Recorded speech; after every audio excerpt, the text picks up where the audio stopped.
Hello and welcome everybody to the latest edition of Midweek Matters. I'm your host, James Graham, and I'm joined by a very cold Charlie White. It is cold, isn't it, Jimmy? Look, it's there's a bit of a chill in the air. Do you reckon this is a classic Aussie overreaction? I think that is, especially indoors. Yeah, but it's cold in the studio. I mean, these cans of beer, they're ice cold just from the cool air that's coming in. I'm freezing, you know? I am a man who does like to blow out the puffer jacket, though, even when it's like 16 degrees. That's sort of something I like to do. But then what you're doing, we're not even in winter yet, so you're not going to feel the benefit come like the real cold. Yeah, but landing back in Sydney from Brisbane after Magic Round, I got there and felt like I was landing in England or something. It was freezing. All the banter was, you felt like you were in England, loads of banter. Yeah. Cups of tea going around. The thing, though, on that flight, though, I've realised who like the worst type of human being is in the entire world. Go on. People that try and like skip through in the air. When you're trying to exit the airport, you go aisle by aisle. But then the people that try exit and the aeroplane, aisle by aisle. And then those people that try and sort of push through. I was obviously, it was Sunday night at that point. I was a bit tired. I had a long weekend, so I was in the best like mental state. And some guy tried to push in front, and I was like, "You right, buddy? What are you doing?" And then he just sort of like looked at me and was like, "Oh, sorry." I'm like, yeah. Maybe he had a connecting flight. I don't care. To rush to. It's not how it works. You just go aisle by aisle. It's a pretty simple process. I also like standing up's one thing, but then the stand up pushing, that's just not acceptable in my eyes. Yeah, just walk quicker. Yeah, and also the guy, he didn't really respond. He didn't sort of apologize. Like it was just he annoyed me. Yeah. Still thinking about it on Wednesday. I can tell. So anyone that's ever on an airplane with Charlie White, don't push in.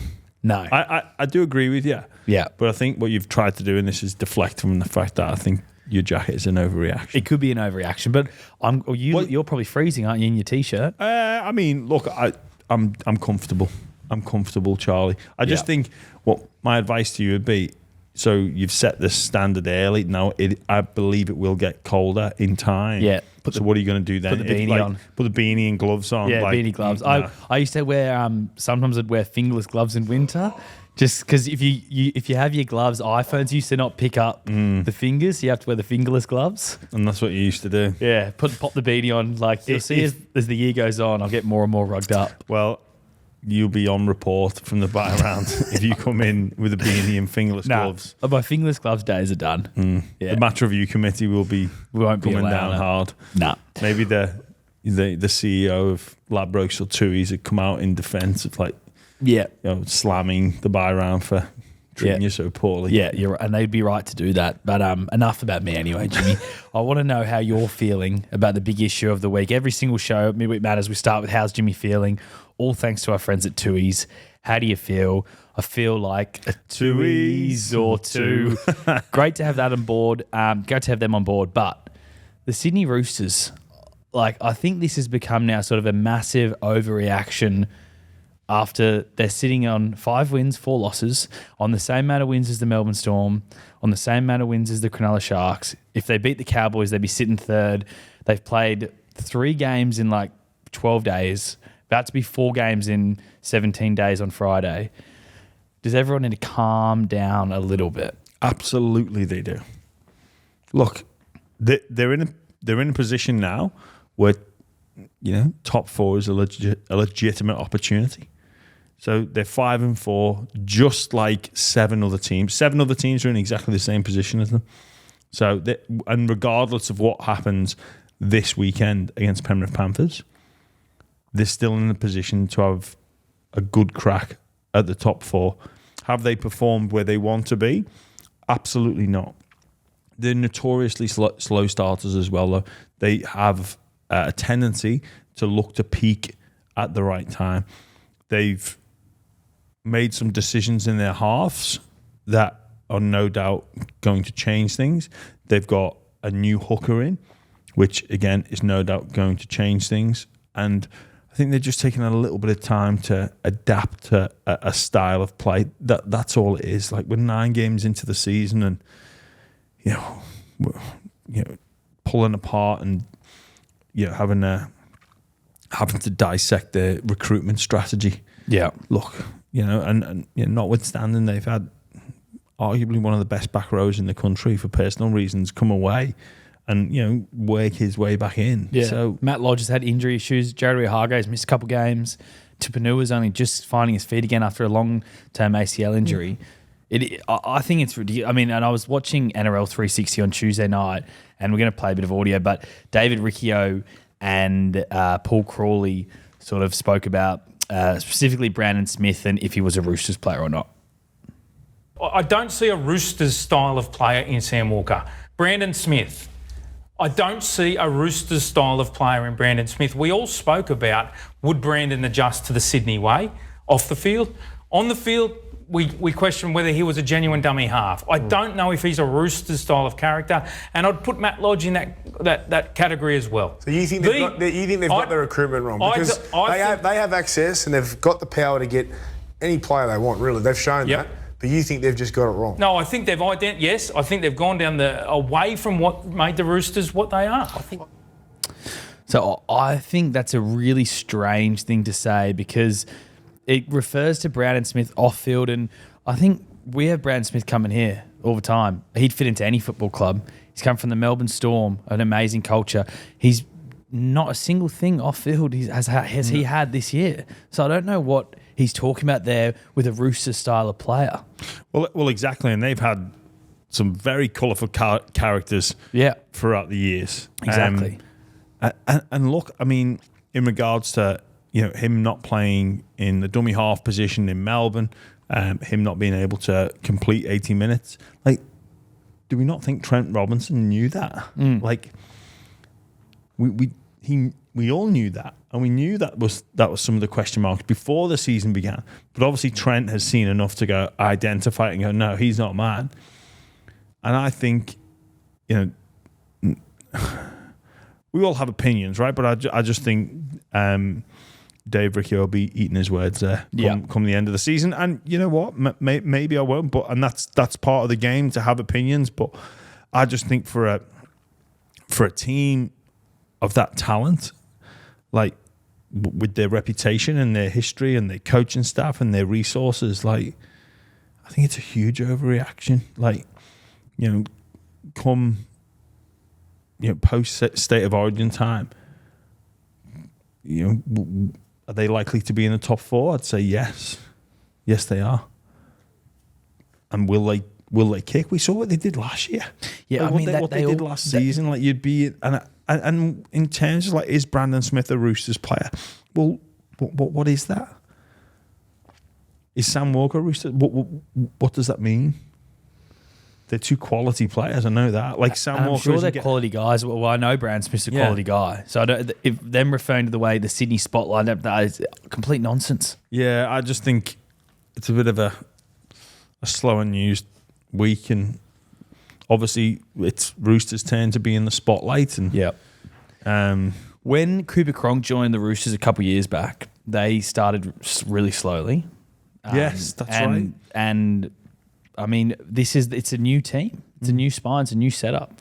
I think if we're looking forward in round 20, I think they'll have figured out how to play with each other, and they'll probably be flying. I mean, the fact that they're going as bad, everyone's saying they're going terribly, and they've won the same amount of games as the Melbourne Storm and Cronulla Sharks. And the Penrith Panthers. And the Penrith Panthers. They're going pretty good.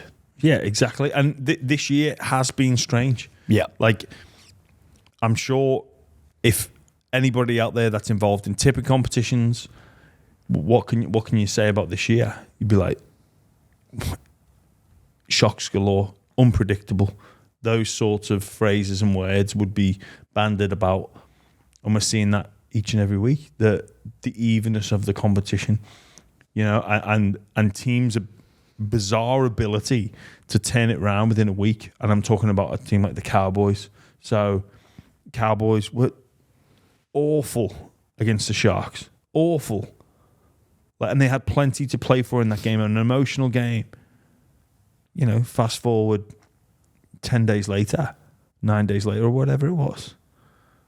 And they concede one try against the Roosters. Like, where was that? So it's a strange season. I think the Roosters are still primed. Be a good time to back them, I reckon. Against Penrith Panthers. long term. Long term, okay. All right. Long term. Before we move on to the next topic, I am actually overheating a bit, Jimmy, so I will take off my jacket because you were right. It is an overreaction. Yeah. I'm starting to sweat. Yes. Well, you just take that jacket off, Charlie. Yeah. And you've got the long sleeve t-shirt underneath as well. Oh my, please tell me you've not got a vest on.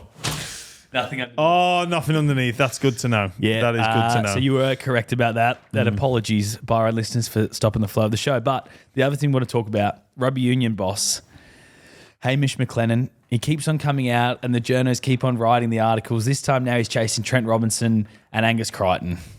Just a PR stunt. You should be able to see through this. And if he is chasing our stars, well, good on our stars. You know, and let's look at it right. This publicity battle, and this isn't a criticism of rugby union. They acknowledge the situation that they're in, and they need some headlines. They need some PR, some positive PR that we're chasing. So what does he do? What does McLennan do? He goes, I'm going to go after Trent Robinson. I'm going to go after Angus Crichton, and he'll be talking till the cows come home about all these different individuals that they're going to go after because it makes headlines, right? So he's taking some of the spotlight onto rugby union, which then generates interest. Because you know what doesn't generate interest? Him going, we're going to put some money into pathways, or we're gonna really look to build and grow our own. Well, that might get headlines in the rugby union shows, but it's. Would we mention that? No. Probably, definitely not. No, yeah. But what it might do is start to generate some interest in rugby through rugby league. And there's not really that much we can do about that other than just recognise it is what it is and go. And then when those pursuits don't come off, that's when we make it a bigger deal. So in the pursuit of Nelson, the Sofa Solomona doesn't come off. We've got to be more as a game like, you couldn't get it. You dangle this play in Paris, play in World Cup, play against the Lions, carrot. Doesn't seem to work. What's going on over there? That's how we turn it back on them, I believe. It's not to not talk about them because we're going to. Yeah. Because, it'll just keep getting more and more outlandish and go after everyone, but change the PR battle to say, hang on, if you're so great, why couldn't you get these players? But the journos could report on it a bit more intelligently. Like they could ring Trent Robinson, see if there's any interest, and go, he's not got any interest, it's not really a story. Because we could say, I'm interested in getting Usain Bolt for rugby league. Yeah. Yeah, write a headline about that. The Roosters are chasing Usain Bolt. Doesn't mean we're going to get him. No. And Usain Bolt probably would say, I've never even heard of rugby league. Well, he did go and play for the Central Coast Mariners, didn't he? And think about the buzz it built for the A-League. Exactly.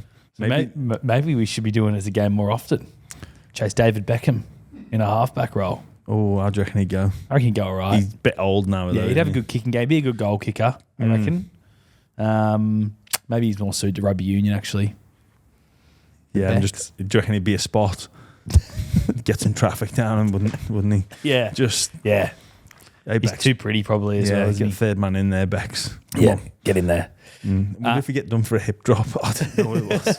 First game. Fucking hell, what have we done? Massive weekend of footy. And Thursday, so tonight kicks off. It feels like the footy's come around so quickly. I know, after Magic Round. Yeah, it does, doesn't it? It's the Storm against the Broncos. Big game.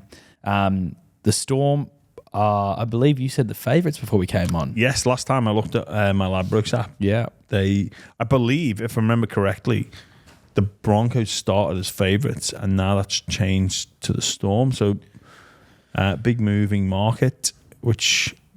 they're $1.70 favourites. So at time of recording, no players have been ruled out yet. We're recording this on Wednesday, so we'll see what happens. Maybe there's some mail doing the rounds that someone might be out, but that's a big change for them to now be $1.70 favourites. And with the Broncos playing so well, and the Storm coming off a convincing victory to Souths against them. Yep. That's a convincing victory against them. Or just they. No, but it was convinced. It's not like if they lost to South, 13-12 or 12-10, you'd be like, but like South's won comfortably. Yeah. Do you think it's strange that Tariq Sims is still not making the Storm side? I do.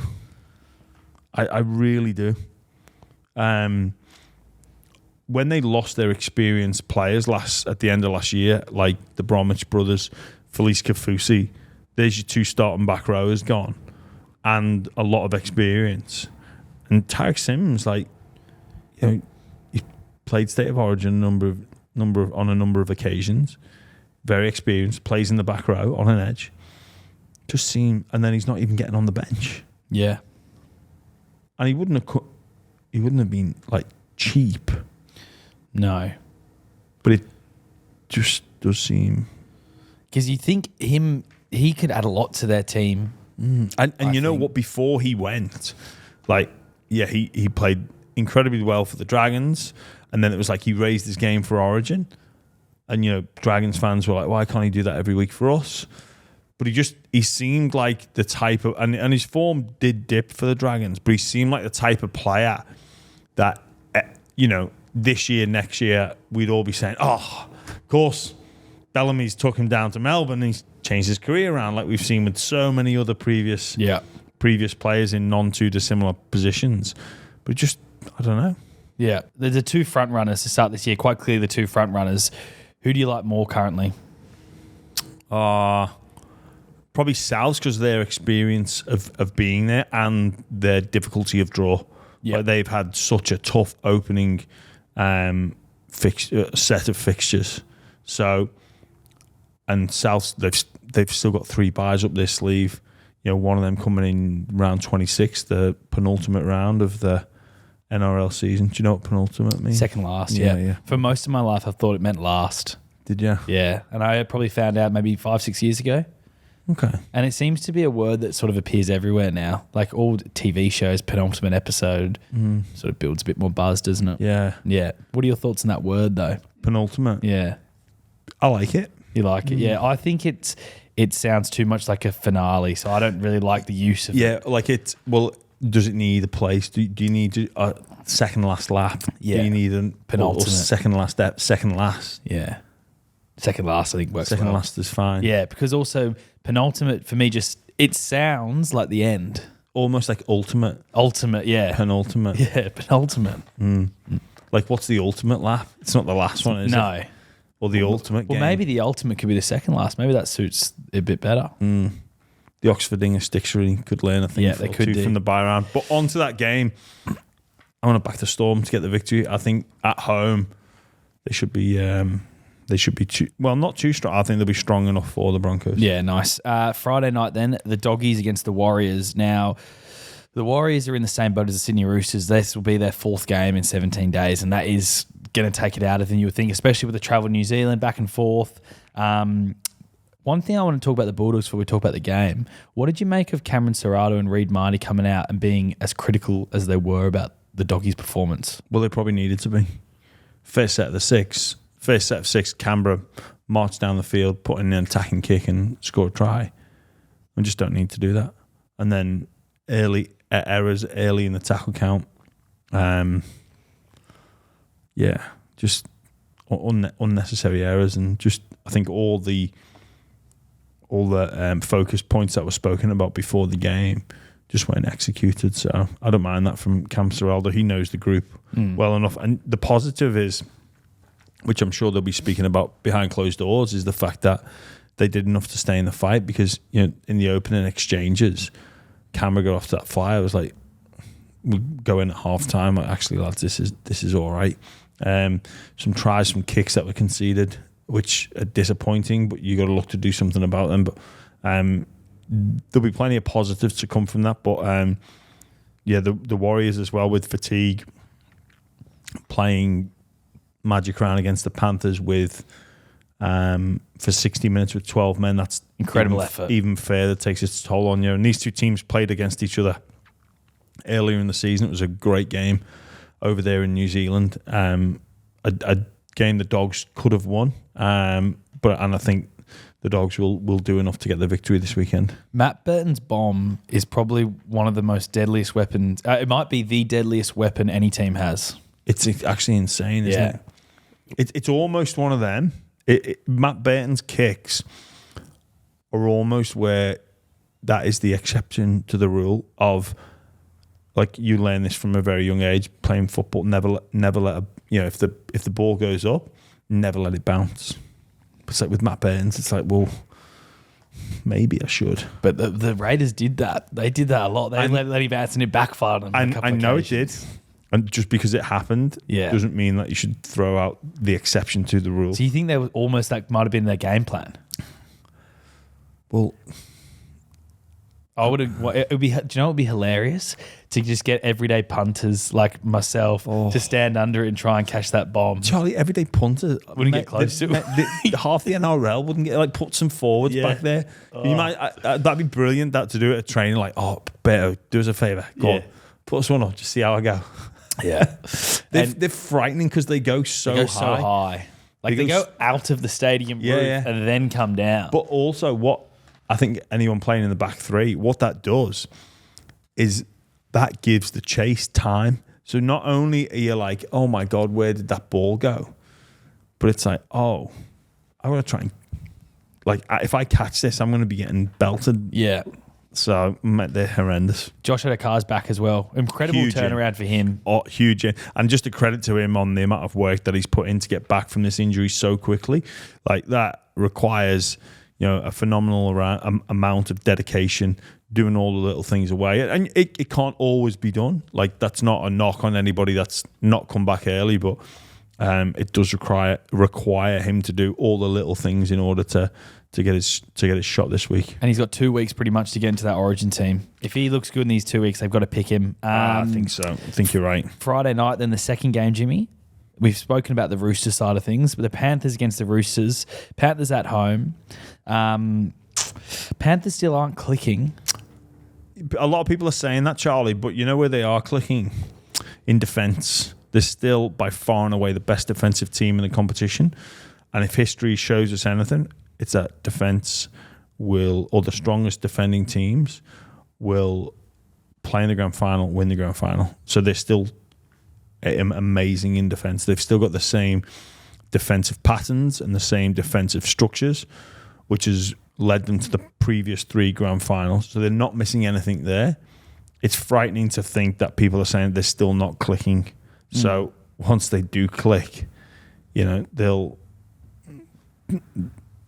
blow some teams away. And even that, I've said it, where the Panthers, they have come back to the pack. They don't attack as much with their defense as what they previously had done with kick out. Obviously, Liam Martin's been missing for a number of weeks. James Fisher-Harris as well. So they can't attack through their defense as well as what they once did, but they can still hold their line.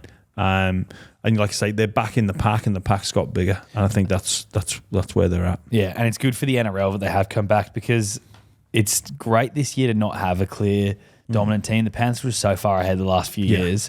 So it shows why the salary cap's so good in the NRL. They really were so far ahead, and I think they'll get the victory at home this week against the Roosters. Saturday then, the Bunnies against the Tigers. The Tigers have shown some heart the last couple of weeks, almost turning their season around. They're still sitting in last place. Yeah. But the bookies now have the Dragons as favourites for the wooden spoon. Really? So some positive steps for the Tigers. Brandon Wakeham was particularly good against the Dragons, I thought. That Bula kid. Wow. He was... The couple of try saves were massive from him. I thought he's been a real shining light for them. And I was critical of them for dropping Dane Laurie. I think they put Charlie Staines in there. But then Bula, I can't see anyone taking that position off him. He was... he sort of just made the decision to go chase the NBA. And he was chasing the NBA, and that sort of didn't work out for him. So then the Tigers just found him playing in I think a local comp up in the Gold Coast and brought him down. And what a find. It looks like they've found their fullback for the next 5 years or so. Yeah, that's an amazing story. That's good for him. Good for the Tigers. And you know what, there's probably a good few more of those diamonds in the rough out there. It's just they're just hard to find. You've just got to have the talent scout in the right place at the right time, or as an athlete, an aspiring athlete, be in the right place at the right time. But good for him. Do you reckon they can keep the run going, the Tigers, or is it this sort of the Bunnies by how many? You know what, Charlie? And this is going to sound like I've got all bases covered here, but geez, I always think about it like when Souths are expected to put on big scores, like they just have a way of just getting themselves in the mixer, don't they? Like, and I always think of this game from a couple of years ago, that where Tom Bit, Golden Point, Madge Maguire, like the game where Madge Maguire's in the box. And that was another game that like South should have put like 40 on the Tigers. But like it goes to Golden Point, Tom Burgess, and then Jared Sutton's like, well, and then Brooks goes up the other end. Like, I always think of this, that game when these two play against each other. But this is my game for the same game multi. So I'm completely contradict what I've just said. All right, let's hear it. Because I've got South Sydney Rabbitohs at 13 plus. 13 plus, okay. Yeah. Yep. Latrell Mitchell, anytime try scorer, and Cameron Murray, anytime try scorer. $8.34. I like that. My same game multi, for those that were listening last week, got up. David Nofaluma, West Tigers, tick, tick. I also tipped the Gold Coast Titans while we're on that as well. $3 odds, tick. What more do you want from me, people? You always mention it, don't you? Yeah, but what more do you want from me? I'm tipping $3 for $3 underdogs, same game multis. Just get under my wing, everybody who's listening, and just come with me. Just ignore me. Come with me. Charlie. Okay, I like that. Then Saturday, Cowboys v the Dragons. Dragons have stayed up in Queensland. After Magic Round, they've just gone straight up there. No come back to Sydney. I'm sure it's been a sort of a grim week for them. I can't imagine that camp's overly bubbly. No. How do you see this one going? Look, Cowboys certainly did look like they've turned a corner. Hopefully, for their sakes, they can continue that. If it wasn't for the performance against the Roosters, I would have backed the Dragons. But obviously, I've got to take that into consideration. The Dragons, yes, they've lost 4 or 5 in a row now, but all by less than 6 points. And they'll be holding on to that. What I'm really interested to see in this game is it's Benny Hunt's 300th, by the way. So congratulations to Ben Hunt, a former teammate and friend of mine. Huge honour for him. Whether or not he's been named at 7, but if they'll just make the change, put him to 9 straight away and bring Sullivan in. I mean, if I was there, that's what I would say. But I don't know whether they'll do that or not. But either way, I think the Cowboys will win. What do you reckon it is with the Dragons that they can't sort of ice those games? I mean, they probably should have beaten the Tigers. The Moses Suli play where if he went himself, he might have scored. If he just passed inside, he might have scored. Like they bombed that. Is it just those little moments that they're getting wrong? Because if they win those 5 games, like you say, they're flying. They're top. Yeah. What is that? Is that just the spine? Is it the Ben Hunt not icing those moments? What makes a team lose those games like that? Well, in fairness, in some of them they clawed their way back in. Yeah, and it's not a true reflection of the game. So I'm thinking but of the Anzac Day. But they lost that by a point. So they clawed their way back in and then couldn't. Get over the line. Yeah, so mate, it's a combination of things. A little bit of luck. Is it luck though if it's happening that 5 games in a row? I mean, you could look at it like that, Charlie. Yeah. Well, sorry, it's not purely luck.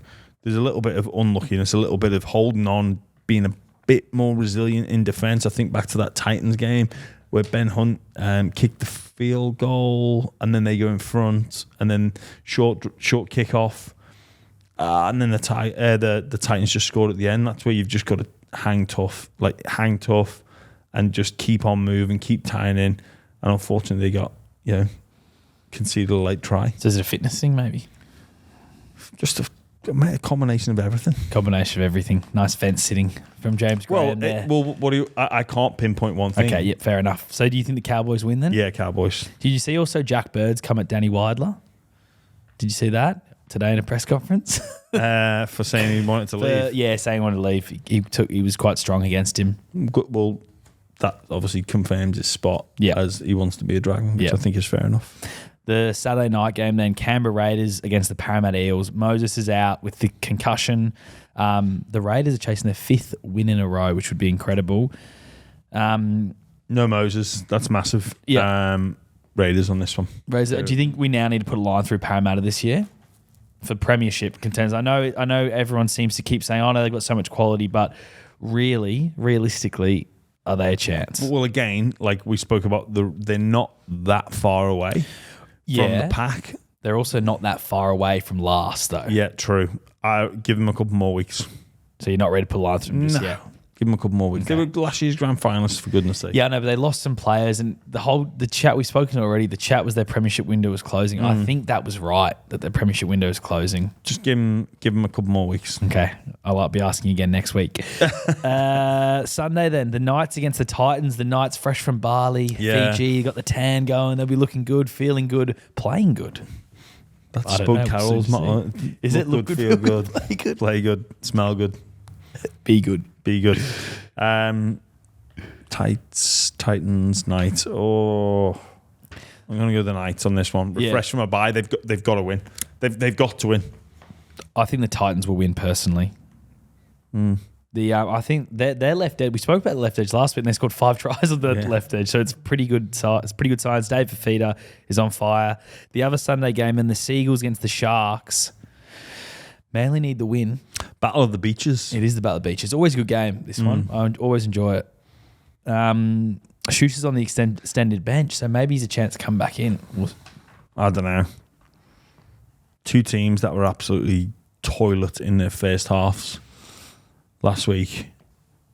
Like, awful first halves from both teams. I reckon the Sharks. Sharks don't normally have 2 bad games in a row. Yeah, if they have a bad game, they normally bounce back. Yeah, Sharks. For me. I also forgot earlier in the show to give you my same game multi, but it's the just because the people need to know, won't they? The people do need to know. People want to know. It's $9 odds. I've gone the Bulldogs to beat the Warriors. I think the Warriors, after the just the amount of games they've had to play, the amount of travel involved, I think they just probably have one eye on the bye, ready for a little rest. And they've got Joshua Dakar to score his return and Jacob Preston paying $9 on Ladbrokes app. You know, I've got a good little song for you then, Charlie. Yeah. So you repeat after me. Yeah. Everywhere we go, people want to know. Charlie's multi. So we tell them. Shall we tell them who we've got? I'm going for the Bulldogs. Good stuff. That's probably it for this week, isn't it? Yeah, I think so. Yeah. That's a wrap. Thanks, everybody, for listening. Please ignore the song. Maybe Tony will edit that one out, but who knows? Yes, thanks for listening. Like, subscribe. Leave us a comment. Hopefully Charlie's got more weather-appropriate clothes on for next week.